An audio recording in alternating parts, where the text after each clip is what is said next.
Hello friends, स्वागत है आप सबका आपके अपने यूट्यूब चैनल पे। और जैसा कि आप सबको पता है कि हमने एक वीडियो छंद का डाल दिया था और ये दूसरा है। 9 छंद हमने पढ़ लिए थे, ये 10वां छंद है। और इसके अलावा जो आईएमपी छंद है वो भी हम पढ़ रहे हैं। ये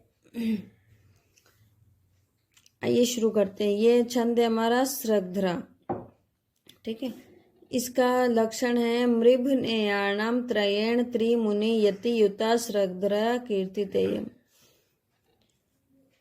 देखिए, जिस छंद का प्रत्येक चरण क्रमशः यहाँ से लेना है मगण, रगण, भगण, नगण और 3 यगण,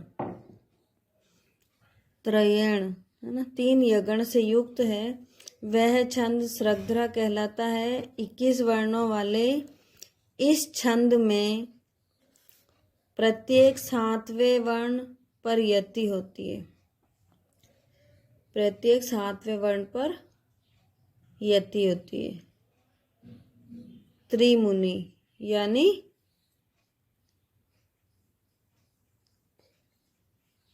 त्रिमुनि अर्थात 7 3 बार मुनियों की संख्या। सप्तऋषि जो होता है ना 7, वो तो 3 बार सप्तऋषि, ऐसे कहने का मतलब है।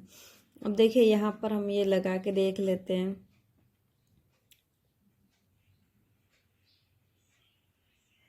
मातारा, मातारा मगन। अभी आपको लगाना है। अब पाठ्यक्रम के अनुसार अन्य महत्वपूर्ण छंद और लक्षण उदाहरण देख लेते हैं। देखिए, अनुष्टुप। संस्कृत साहित्यस्य बेहतर अंशः अनुष्टुप छंदसि निबद्धो अस्ति। संस्कृत साहित्य का जो अधिकांश अंश है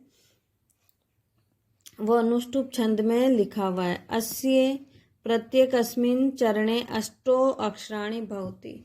इस छंद के प्रत्येक चरण में 8 अक्षर होते हैं।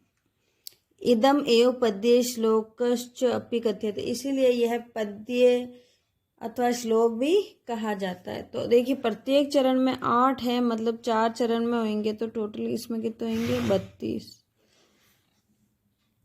इसका लक्षण देखिए, श्लोके षष्ठे गुरुगेयम सर्वत्र लघु पंचमम द्विचतुष्पादयोरिस्वम सप्तमम दीर्घम अन्ययो। अब इसका हम हिंदी देख लेते हैं। जिसके प्रत्येक चरण में 6ठा अक्षर गुरु होगा। सर्वत्र लघु पंचमम 5वां अक्षर है, क्योंकि इसमें हमने पढ़ा 8 होते हैं ना। 8 में से देखो 6ठा है वो तो गुरु होगा हमेशा, और 5वां हमेशा लघु होएगा। फिर है द्विचतुष्पादयोरिस्वम सप्तमम दीर्घम अनयो। 7वां जो वर्ण है वो दूसरे और चौथे पाद में ऋस्व होगा यानी लघु होगा। बाकी पहले और तीसरे में ये दीर्घ होगा 7वां वर्ण। यहाँ पर 3 ही वर्णों की 5, 6 और 7। अब देखिए 5, 6 तो फिक्स लिखा हुआ है कि 5 सभी में लघु होगा, 6 वाला है वो सभी में बड़ा होगा, लेकिन 7वां है वो 2 में लघु और 2 में गुरु होगा। यानी सम में वो होगा लघु और विषम में होगा गुरु। तो ये देखिए यहाँ पर ये आपको उदाहरण दिया हुआ है, ये आपको देखना है लगा के।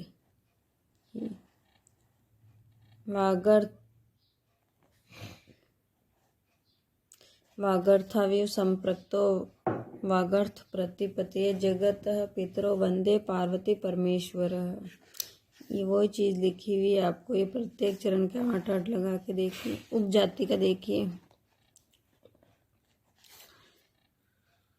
लक्षण है अनंत रोदिरित लक्ष्म भाजौ पादौ यदि यावुपजात यस्ता इत्थम किलान्या स्वपि मिश्रितासु वदन्ति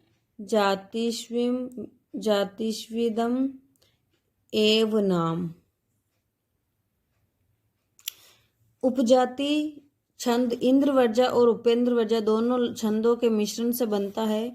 किसी चरण में इंद्रवर्जा होता है तो किसी में उपेंद्रवर्जा। कृष्ण में क्रमशः एक ही छंद के चरण होना आवश्यक नहीं है। ये 11 वर्णों का छंद है, क्योंकि इंद्रवर्जा में भी 11 होते हैं और उपेंद्रवर्जा में भी 11 होते हैं।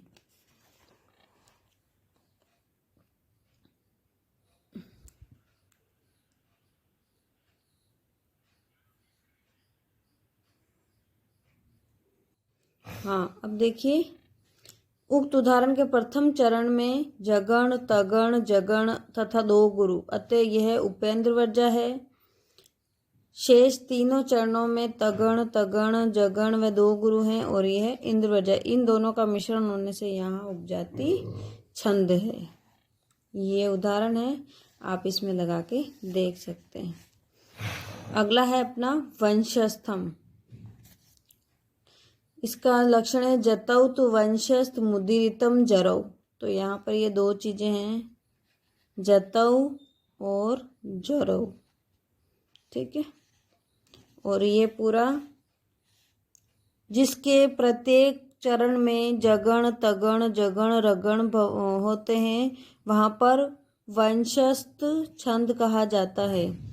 और इसके प्रत्येक चरण में 12 वर्ण होते हैं और इसमें यति का निर्देश नहीं होता है, लेकिन 5वें 7वें वर्ण पर यति कार्य दिखाया जाता है। यानी इसमें यति का नहीं लिखा हुआ, लेकिन 5 और 7 पर यति होती है, तो इसको अंडरलाइन कर देते हैं। वस्तुतः रचना दृश्य रचना की दृष्टि से यह उपेंद्रवर्जों से अत्यधिक भिन्न नहीं है और इसको वंशस्थि नितम, वंशस्थ विलम भी कहा जाता है।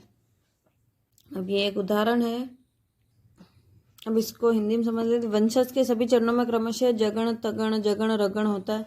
प्रत्येक चरण में 12 वर्ण होते हैं। यद्यपि इसके लक्षण में यति का कहीं भी निर्देश नहीं है, फिर भी 5वें और 7वें वर्ण पर यति करनी चाहिए। और रचना की दृष्टि से इस छंद में उपेंद्रवर्जा से अधिक भिन्नता नहीं है और इसके 2 नाम बताए गए हैं, ठीक है। ये उदाहरण है इसका। मालिनी देखिए,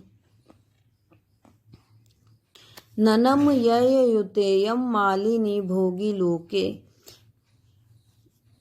इसके अंदर 15 वर्ण होते हैं।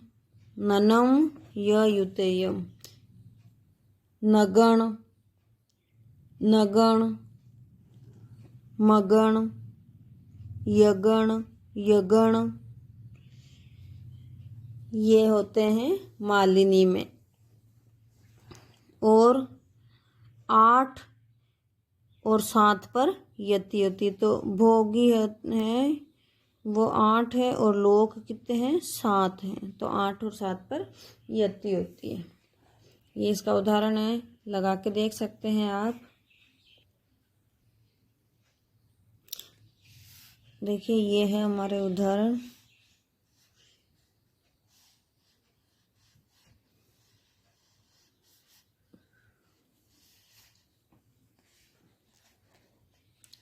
दोस्तों, अब यहाँ पे कुछ क्वेश्चन किए हुए हैं, अब हम इनके आंसर देखते हैं।